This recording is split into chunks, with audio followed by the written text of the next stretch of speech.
Hey, welcome to This Old Bike, brought to you by I Know a Guy Bicycles. With this particular episode, we're going to do an editor's cut of revamping what was already released, kind of repurposed on its own channel. Welcome to This Old Bike. Well, thank you for hanging out with my 35 years of experience. I'm going to guide you through this journey of checking out these classic bikes. Brought to you by The Guy.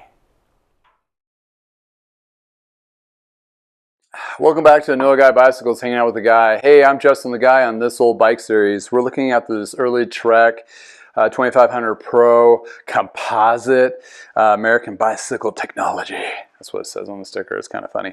Anyway, this particular bike kind of hits heartstrings for me because when I worked at Parker Bikes back in the late 80s, early 90s, this was one of those gems that would go through our shop. And then back then when Dura-Ace and carbon fiber bikes were, I would say, more affordable, more tangible in a sense, and they didn't have like 14 different models of it. It was like when cycling was just kind of really in its infancy of really branching out to big boys. So the Trek carbon main tubes here were really the big thing of the early 90s and 2000s. Then the chainstays got added to it. This is kind of a revolutionary type of bike. I'm going to talk about this as I finish this up. I got the brakes strung up. This does have internal routing for the brake only, but there's external here. I'm just, making this back to fresh. So anywho, the bike on this is, I talked about it before in another video, is like it's bonded carbon, and Trek at this particular time was all they were doing is gluing their frames together. And the early 90s to actually through the 90s and through the early 2000s, when they came across some overseas manufacturing skills. So that's where you see the frames of today. And this kind of thing is really popular amongst the Specialized and Giant, and you'll see several of these types of models available in that period of time. And quite honestly, they were very similar. The techniques were kind of the same, but Trek was trying to build majority of their bikes in the United States, so kudos for them for trying, and they did for a good period of time. And then all of a sudden things just had to change over, and that was in about 2007, 2008. But anywho, this particular bike, why it hits heartstrings is my dad, and I think the second year of having a shop, decided to basically reward himself for basically getting the shop open and running. And with that reward, it was essentially he got himself a 2500 model, this one, but the year before it, and the year before it, these are really goofy, but they're internal. The year before it had just the 3-2 carbons, and the chainstays were silver. Or not silver, well, they were polished aluminum. And I don't know why they tucked the bolt on the inside for aerodynamics, but that's what they did. Anyway, kind of goofy. So it hit, I mean, I remember seeing that bike, and it was awesome. And it didn't have STI shifters, it had the down tube shifters. And when the STI shifters came out, he did upgrade to those, and I think it was a 7-speed. So and keep in mind, 7 and 8 speeds, the spacing of the shifting is the same, so you just basically have an extra click in the shifter. So a little side gold nugget there if you're retrofitting any of these really older bikes. So the free hub body is different on that. So when you're looking at the 8, 9, and 10 speeds, the free hub body is the same, but the spacing between the cassettes are different, and that changes what you have to do. So those are not interchangeable or compatible for shifters. So that's where you're looking at that. This was, I think, one of the first years that Shimano went to STI, and they started off with Dura-Ace, and then it trickled down from there. So that was kind of a cool thing. That just blows my mind, I mean, it was really in good condition. It was hardly ever used, but the The shifting on this, when they first came out with it, the shifting indexing part was just really tight. It's like a little bit of a movement in the shifter, moved up and down. And this attention to detail back then with Dura-Ace is crazy. Even the jockey pulleys of the derailleur say Dura-Ace on it. As a Dura-Ace bottom bracket, if you pull the spindle out, it'll say Dura-Ace on the spindle itself where nobody sees. This has a Dura-Ace headset. The hubs are Dura-Ace, but the wheels are built probably from Trek for the Matrix, for these Matrix wheels. Matrix was a house brand for Trek before they changed it to Icon, then they changed Icon to Bontrager when that goes. So that's a little bit of history there, right? So yeah, kind of cool stuff. And ironically, the 1-inch threaded quill stem was still in play for another 6 to 8 years after this bike was built. So that made it quite entertaining when they switched over to a headset, which they started those in the mountain bikes. I remember those when those came out, it was kind of like, what is this? You know, newfangled thing. And you got to keep in mind, when we got stuff in the bike shop, we relied a lot of information on reps, and that's where the reps actually became they were very beneficial to, you know, telling those, you know, spreading the change, what's the new tech that's coming out, you know, spreading the new word, because you got to think about it, back then there was no internet, right? So you relied on your reps to tell you the information and to teach you what's new. And you'd go to bike shows, and those were very vital back then because you didn't have the internet. You really had to go and do a lot to learn and school yourself on the new products and how the technological changes are happening.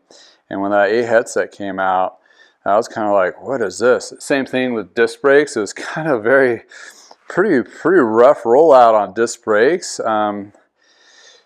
Hayes disc brakes was the first ones I think came out, and nobody knew how to work on them. They weren't teaching us really. You just read the manuals, and the manuals were translated, and you're like, you kind of trial by error. I remember having .3 fluid all over me and the floor and the bike, trying to do my first brake bleed. It was a mess. I mean, that was like, I don't know what the hell I was doing. And it was pretty sad because they didn't have those educational bits out there that they have today. Something comes out the line, you can watch a YouTube video, since we're on YouTube, and be able to get to figure that all out. And, YouTube's become a huge friend of mine, because when I come across with some weird wackadoodle thing that's like older or whatever, I'm like, I don't know, I haven't really seen this, or I've forgotten about how to do it. I'll find there's a video of some old kook like me out there going, hey, this is what you need to do about this little thing, and wig jigging and try to figure it out. And those are very beneficial when you're coming across the really oddball old stuff where there weren't manuals. I mean, there was no manuals on this stuff, or how to, clean or work the innards of these, or why is the derailleur, is it missing a spring? On these particular derailleurs, they had like a gap, and they had preload springs on the actual pivots. They changed that since then, and it's pretty common today. You see that big spring that comes across. That was a huge deal because these particular springs would wear out, and when they wore out, they were done. I mean, they were pretty much toast. You can't replace those, that kind of deal. So when I market this one, it'll just be without pedals. So I think the pedals that may have came with this originally from OEM were probably some like Mavic pedals, something really oddball, first SPD design that nobody rides now. So either I'll leave platforms on there, or I will give, see whoever decides to buy it locally. I mean, I hope the bike does get ridden, but this is a particular bike that is so pristine. It could go into some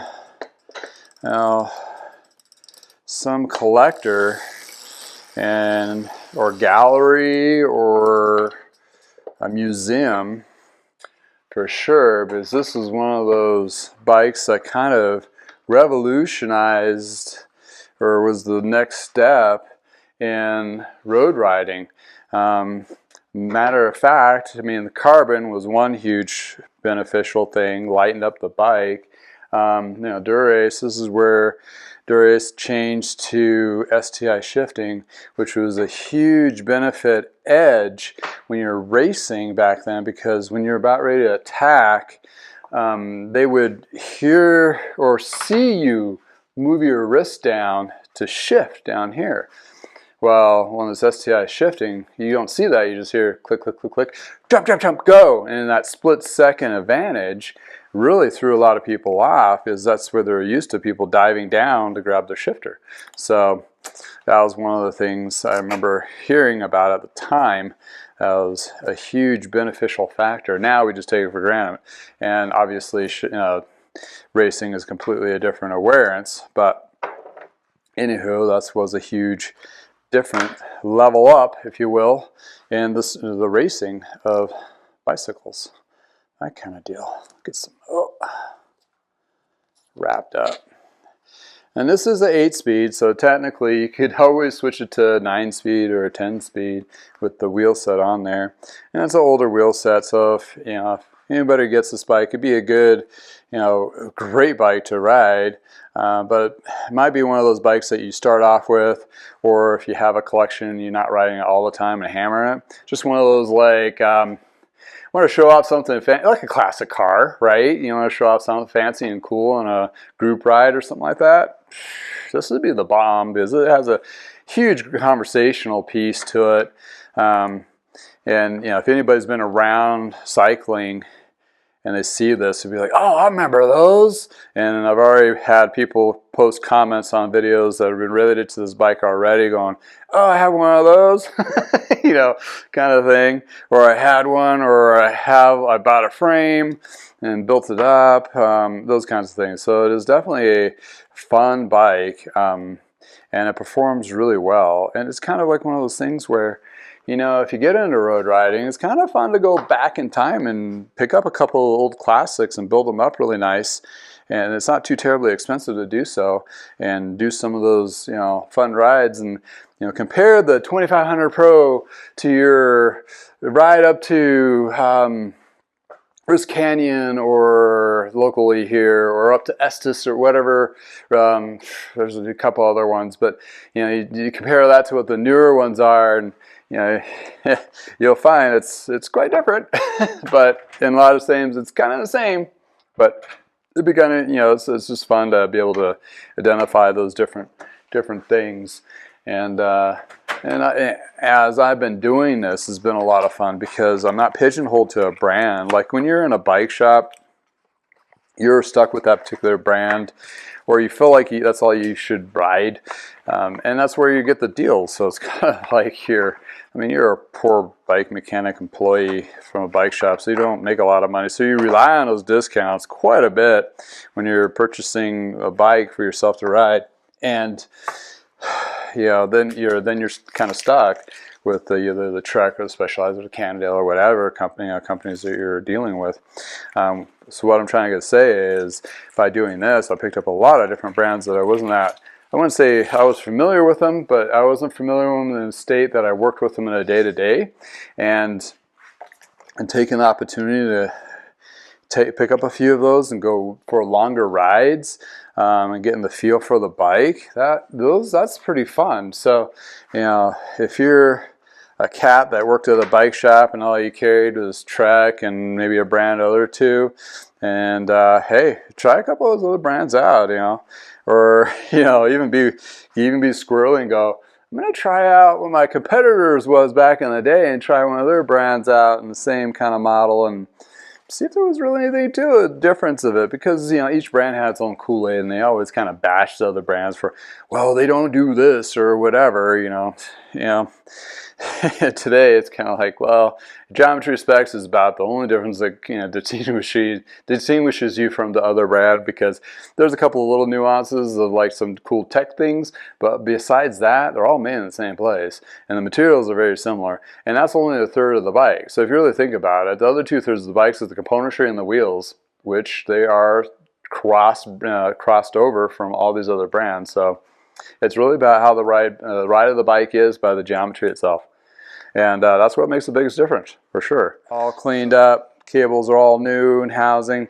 So to recap, what's really only different on this bike from the OEM, I think the bars are the same OEM. The stem's a little bit different as the Origin, but it's very similar style.